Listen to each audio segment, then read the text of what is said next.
Hej med dig. Har du gået og undret dig over, hvorfor der er nogen, der har bændelbånd på deres broderieramme? Det er nemlig et rigtig snedigt gammelt trick. Hvis du godt kunne tænke dig at lære, hvordan man gør, så er du havnet det helt rigtige sted. Kom med indenfor.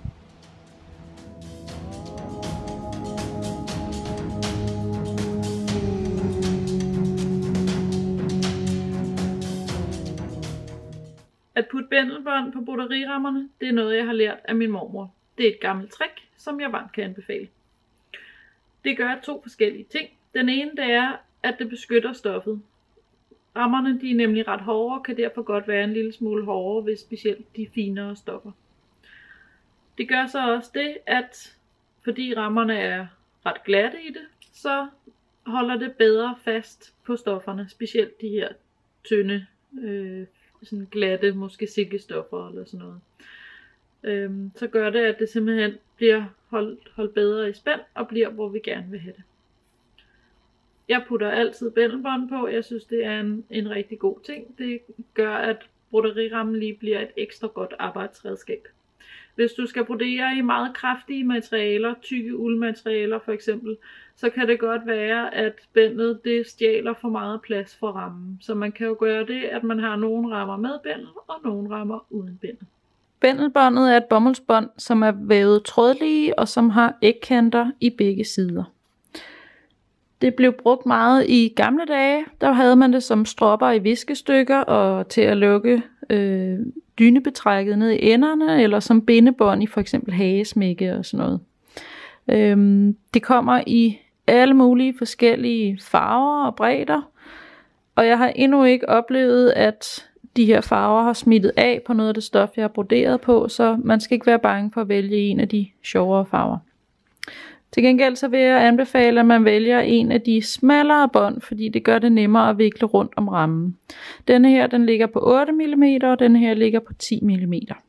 Det er inderammen på vores broderieramme, som vi gerne vil have bånd på. Så jeg tager yderrammen af og lægger den til side.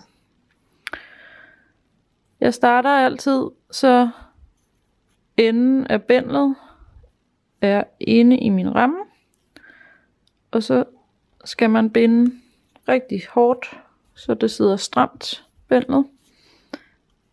Og så starter man, så det ligger i en skrå vinkel på rammen. Og så sætter jeg altid lige en lille knappenål, som holder fast på starten. Sådan der. Den kan godt smutte lidt, selvom der sidder en nål i, så vær lige sikker på, at den bliver hvor den er. Så ser det sådan der ud. Og så går man bare i gang med at vikle. Og husk hele tiden at vikle på skrå, så det kan komme med rundt. Og sørg for at hele tiden lappe over det forrige lag, så der ikke opstår nogen helligdage, hvor man kan se trærammen igennem.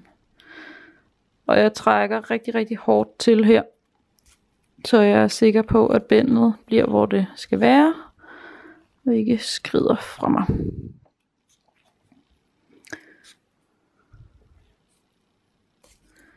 Man skal være tålmodig med det her, fordi ellers så smutter det fra en, og der kan gå en hel masse kluder i båndet. Prøv at sørge for at holde det på sin, sådan så det er snoet op, fordi ellers så har man lige pludselig en hel masse meter løs bændel, man skal prøve at trække igennem broderirammen her.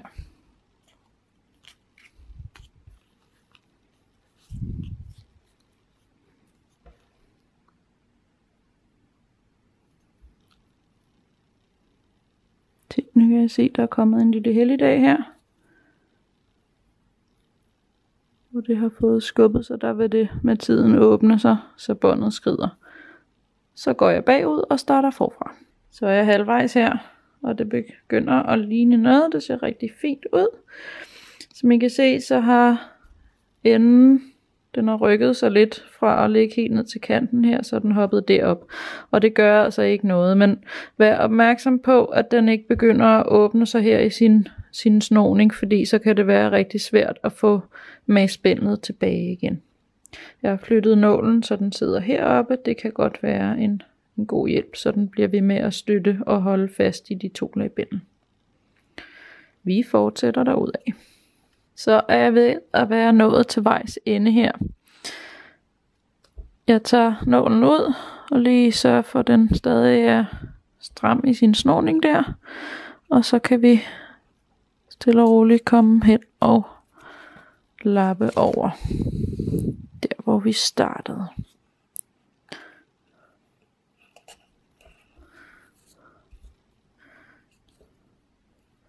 Sådan der. Man behøver ikke lappe mere over end den ene gang, så hullet er dækket.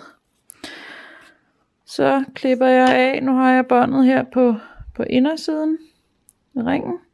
Og så klipper jeg af, hvad der cirka svarer til broderirammens bredde. Det er så mit sømrum. Sådan der. Og så bukker jeg sømrummet om, så det ligger inde under båndet.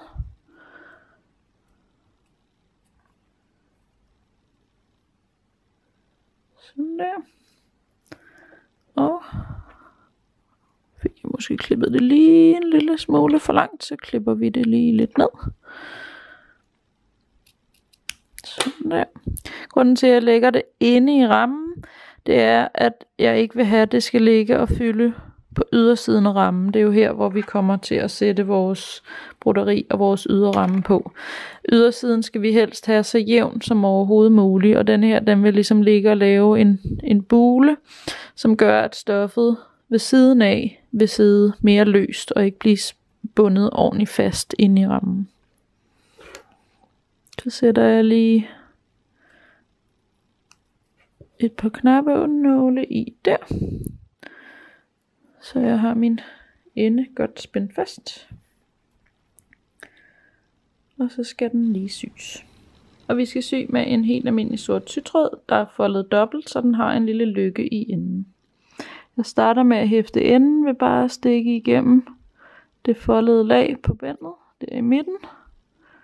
Og så stikker jeg bagom igennem den lille lykke. Og trækker igennem. Og så stikker jeg igennem både bændet, der er snoet rundt om rammen, og den lille fold. Så syr vi det fast. Så fjern den første nål. Jeg bruger en ret tynd lille synål, så den nemt går igennem det tætvævede bænd. Og så helt ud til hjørnet her.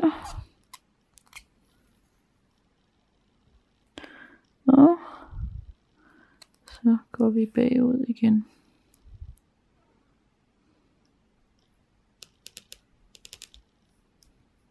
Det kan godt være lidt hårdt at stikke i. Og det vil være endnu sværere, hvis man har en lidt for kraftig nål. Så brug en tynd lille en. Så tager vi lige den anden nål ud. Så for at få ordentligt fat i bændet, der er rundt om rammen, så det ikke kun er en enkelt tråd, så giver det ikke så meget støtte. Sådan der.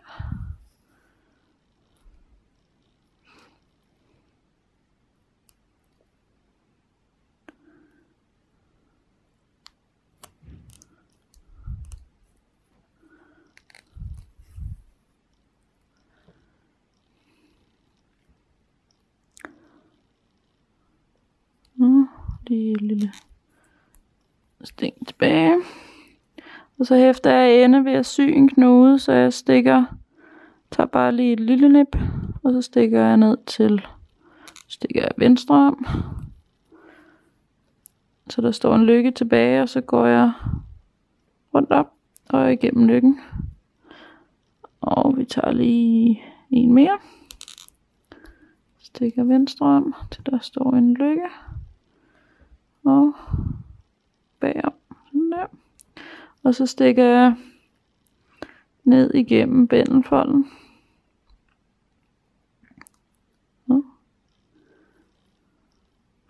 hele vejen ned til den anden side. Sådan der. Så har jeg nemlig gemt inde i båndet. Så klipper vi af.